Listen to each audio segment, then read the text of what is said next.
నమస్తే, నేను మీ Gopi. Welcome back to our channel. ఈరోజు మనతో వచ్చరికి పొలిటికల్ అనలిస్ట్ ఇమ్మంది రామారావు గారు ఉన్నారు. సార్ నమస్తే సార్.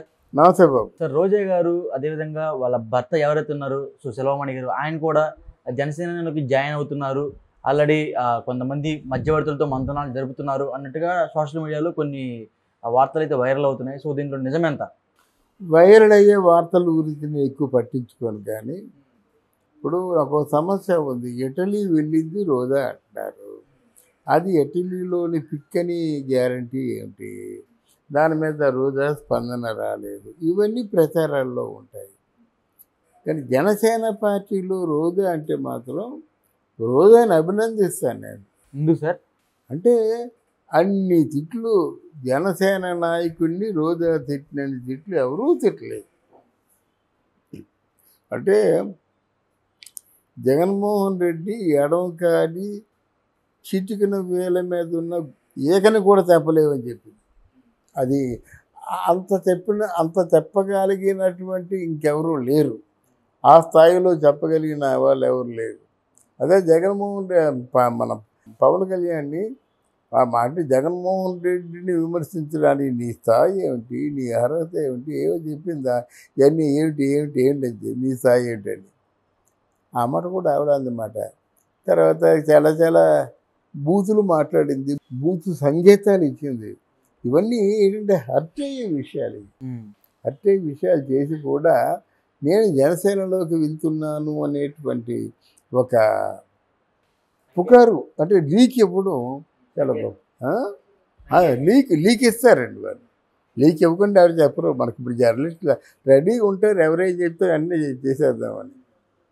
లీకులు వస్తుంటే నాకు కూడా కొంతమంది లీకులు పంపిస్తారు. నాకు వద్దండి, వచ్చిన తర్వాత నేను చెప్తానంటాను. అలాగ ఉంటే అన్నమాట. ఆ లీక్ ఇవ్వడం చాలా గొప్పదే. మరి ఆ ఇటలీ నుంచి ఎప్పుడు వచ్చిందో తెలియదు, దాని మీద స్పందన లేదు. మరి తర్వాత జర్నలిస్టులు ఎవరు కూడా అవి వేయలేదు. ఇదంతా అయోమయం.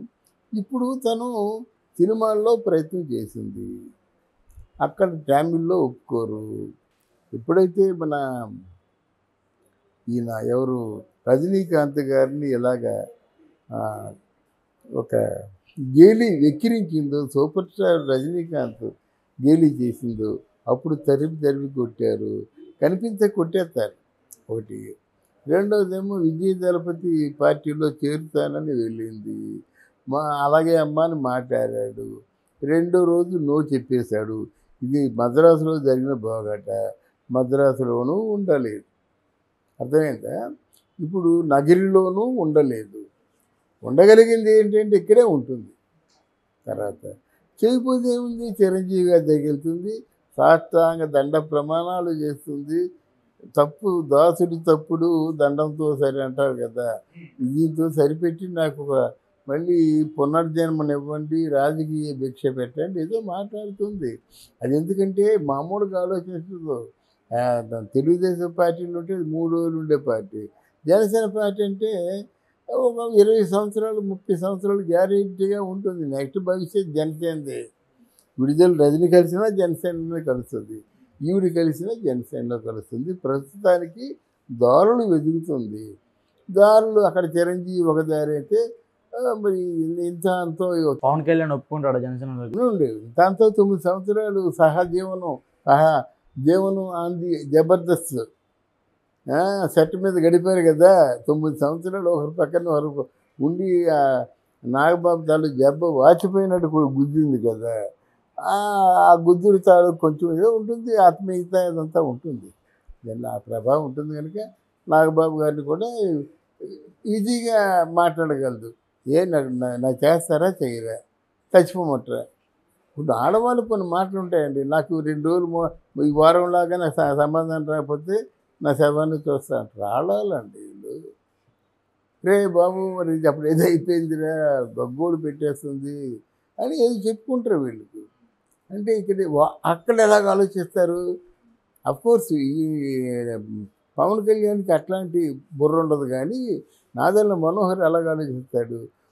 అక్కడ జగన్మోహన్ రెడ్డి తాలూకు టీంలో ఉన్నప్పుడు ఎంత నిరభ్యంతరంగా, ఎంత నిర్మోహమానంగా తిట్టిందో, మనం ఈవిని తిట్టు కోసం ఉపయోగించుకుందాం, పడి ఉంటుంది అని తీసుకునే అవకాశాలు ఉన్నాయి. కులాలు నాన్ని తీసుకోరు, అది మరీ బొచ్చుకిచ్చు అంటాడు. ఇది అలా కాదు, జరిగిన వాటికి క్షమాపణ చెప్పుకుంటుంది. ఈసారి బాణాలే వేస్తుంది, అంతమంది కంటే ఎక్కువ బాణాలు వేస్తుంది. ఎందుకంటే వాళ్ళ గురించి సమాచారం అంతా తెలుసు కనుక. అది అట్లాంటి అవకాశాలు అంటే ఇన్ని విధాలుగా కలుస్తుందని అనుకోను. ఆవిడ పదవి గురించి ఇప్పుడున్న డబ్బుని అంటే పొందుపరుచుకోవడం కోసం, కాపాడుకోవడం కోసం ఎంతగా తెగించారు. పుకారు అంటే లీక్ ఇవ్వడం చాలా గొప్ప. లీక్ ఇస్తారండి వాళ్ళు. లీక్ ఇవ్వకుండా ఎవరు చెప్పరు. మనకి ఇప్పుడు జర్నలిస్టులు రెడీగా ఉంటారు, ఎవరేం చెప్తే అన్నీ చేసేద్దామని. లీకులు వస్తుంటాయి, నాకు కూడా కొంతమంది లీకులు పంపిస్తారు. నాకు వద్దండి, వచ్చిన తర్వాత నేను చెప్తానంటాను. అలాగ ఉంటాయి అన్నమాట. ఆ లీక్ ఇవ్వడం చాలా గొప్పదే. మరి ఎట్లా నుంచి ఎప్పుడు వచ్చిందో తెలియదు, దాని మీద స్పందన లేదు. మరి తర్వాత జర్నలిస్టులు ఎవరు కూడా అవి వేయలేదు, ఇదంతా అయోమయం. ఇప్పుడు తను సినిమాల్లో ప్రయత్నం చేసింది, అక్కడ ఫ్యామిలీలో ఒప్పుకోరు. అంటే జనసేన పార్టీలోకి రావడానికి పవన్ కళ్యాణ్ ఒప్పుకుంటారంటారా? పవన్ కళ్యాణ్ కాదండి అక్కడ, పార్టీ అండి, పార్టీ వ్యక్తుల నిర్ణయం అండి. పవన్ కళ్యాణ్ ఆయన ఎప్పుడు అట్లాంటి పైన వేసుకోడు. పార్టీ మీ నిర్ణయం అయితే నాకు ఎవరు శత్రువులు అనే ఫీలింగ్ లేదు అంటాడు. ఒక మాటతో పోతుంది. ఒకవేళ పవన్ కళ్యాణ్ గారు జనసేన పార్టీలో జాయిన్ చేయించుకోకపోతే పరిస్థితి ఏంది? పరిస్థితి ఉందండి, పరిస్థితి ఉంది. ఇంకా జనసేన పార్టీ మరింత పెరిగిపోవడం కోసం ప్రయత్నం చేస్తుంది. అంతకుముందు చేయలేని పని, చేయించుకోలేని పనులు ఇంకా చేయించుకుంటుంది. ఇది పెరుగుతుంది, జనసేన పార్టీ పెరుగుతుంది కదా. అదే కదా రాజకీయం. 5 సంవత్సరాల నుంచి పడుకుంది కాబట్టి మరి మనిషి చూస్తుంటే ఏదో మా రూపురేఖలు మారిపోతున్నాయి, కార్లు చూస్తుంటే పెరిగిపోతున్నాయి. ఆ కార్లు వెళ్ళడానికి కూడా దారి వేయించుకోలేకపోయింది. అంతకుముందు ఏది మందు తాగేస్తాం చచ్చిపోతామని తిరిగేది, ఈరోజు మరి పదవిలోకి వచ్చిన తర్వాత నగిన ప్రజలు అందరినీ మర్చిపోయింది. సొంత పార్టీ వాళ్ళే విరోధులు అయిపోయారు కదా. ఇవన్నీ ఆవిడకి గుణపాఠాలే.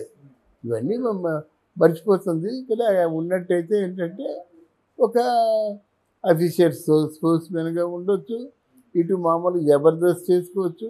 జబర్దస్త్కి రోజా ఎప్పుడు వస్తానని తీసుకుంటారు.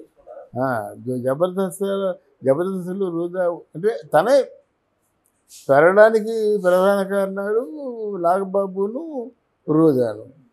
అందువల్ల జబర్దస్త్లో చేసుకుంటుంది, మళ్ళీ స్పోర్ట్స్ మ్యాన్గా ఉంటుంది.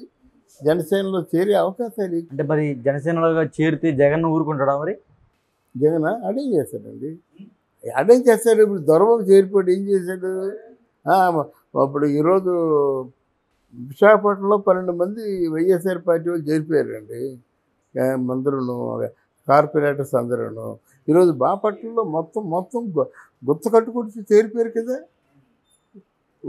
నిన్న విశాఖపట్నంలో చేరిన వాళ్ళందరూ జనసేనలో చేరారు.